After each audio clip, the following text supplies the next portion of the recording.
Hello, and good morning. I know I haven't had the best uploads, a lot of dumb ones, but that's okay. I'm here now, and we're gonna play the game. Now, today's subject is one I just wanted to talk to, I guess, just by myself. So, I've been thinking a lot recently about life, what happens after death, etc. And coming from a belief system that I have, where we are nothing more than a cosmic chance that just happened to appear and have this strange form of consciousness, I think it's all random by choice. The Earth is billions of years old, and it'll be here a lot longer than anybody here on Earth will be, and that's kind of scary to me. To believe that you're so insignificant um, every day, it's interesting to think about how we're on this minute scale. We're nothing but stardust in the grand scheme of the universe. How big, vast, and wide it must be, huh? And what about death, the great unknown, right? Do we have an afterlife? Do we just lay face forward in the dirt and just stop existing? That's what I believe, and that's a really scary belief at times, but I feel like there's no man in the sky. I don't diss people for having beliefs, like you're free to believe whatever you want, but like at the same time, I just not something I could really get my head around. Um, and it's difficult to cope with that sometimes, because when you die, I believe you just poof, that's it. You lose consciousness, everything fades to black, and everything's over. And that's terrifying. To just stop existing. It's a wonderful thought at the same time, ironically enough, because it makes you feel limited.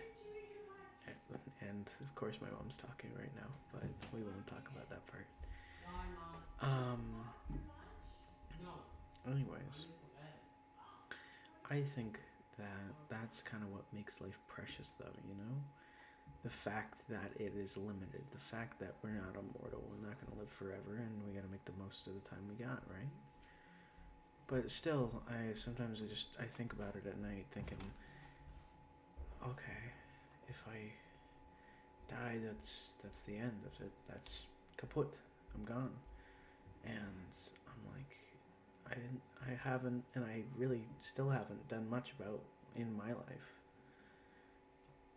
So it's scary, it's sad, but I feel like there is a certain amount of peace that comes with believing that, thinking and realizing that it's all gonna end, and we gotta accept that.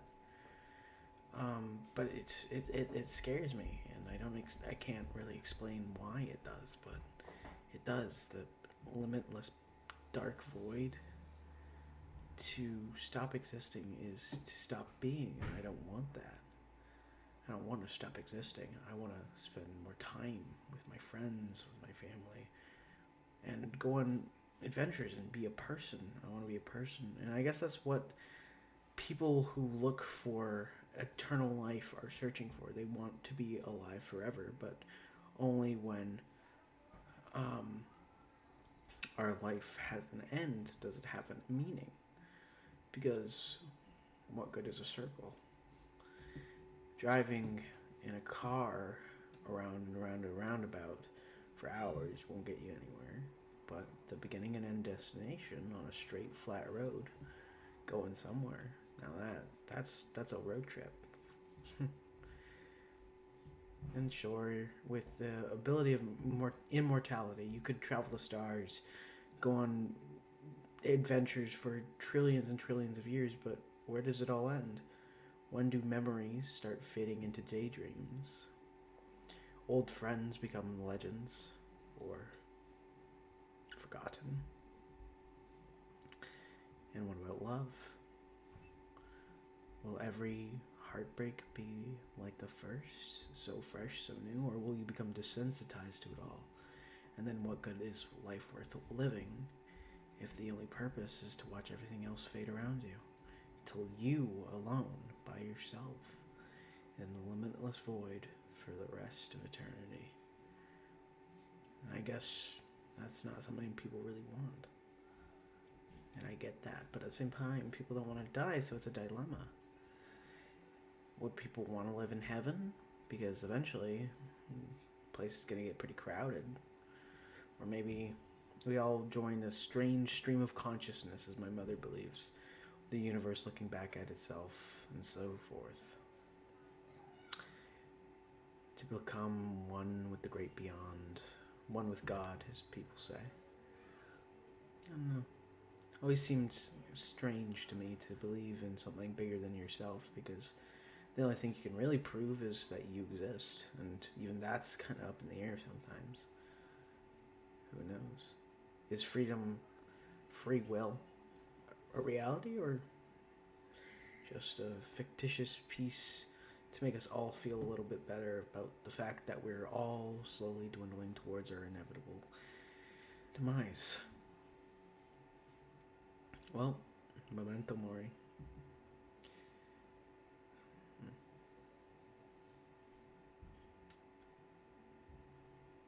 I've never really had a big death in the family. Never had to cope with losing someone extremely close to me. And I'm really not looking forward to it. Especially people I really do care about, like my mom, you know. I understand that one day she's not going to be here anymore, and that's really rough. To know your time is limited with someone and then not... Like, I'm playing a video game right now. My mom's downstairs. She's finishing up cleaning, and she's going to watch the news, probably. And I could be spending time with her right now, but instead I'm in my room, alone, recording a dumb YouTube video. I guess the choices we make are always going to have consequence.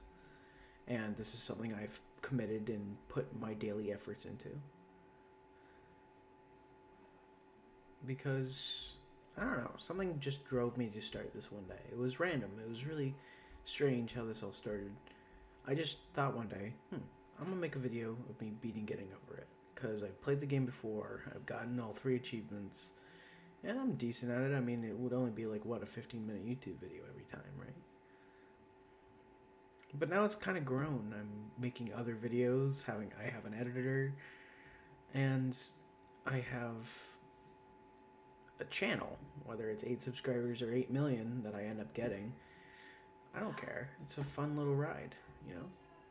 And I would love to make money off of this, become one of the big guys, you know, like Mark, Jack, PewDiePie, Bob, Wade, all those guys. Those are guys I look up to, and I gotta say, listening to their podcasts and YouTube videos, it inspires me to do my own thing, and that's why the title of this video is Until Distractable Notices Me, because I want those guys to talk about me on that podcast. And that sounds really narcissistic, and I guess it is kind of a selfish want, but to be recognized by those guys, people I looked up to for basically my entire childhood. I've been I've been impacted by YouTubers, and I feel like a lot of my generation has. Because some people had parents who were too busy working, or were abusive, or etc., etc. And instead of being raised by their parents, they were raised by the people on the internet that made them who they are. And I guess that's why, like, we as regular YouTube viewers feel so connected to these characters, because that's what they are. They're characters, masks that they put on because they're entertainers. But I feel like we have connected with those big YouTubers because we see them as family. And I think that's pretty cool. So, to wrap this up, sounds like I'm having existential crisis issues. We all love Mark, Bob, Wade, Jack, and PewDiePie. Actually, maybe not. I don't know. There's some drama. And I'm probably going to wrap it up with a hua. Oh, that's a rock. Hua. And I think that's a wrap, people. You guys have a good night. Go check out some of my other YouTube videos. Goodbye. Wow.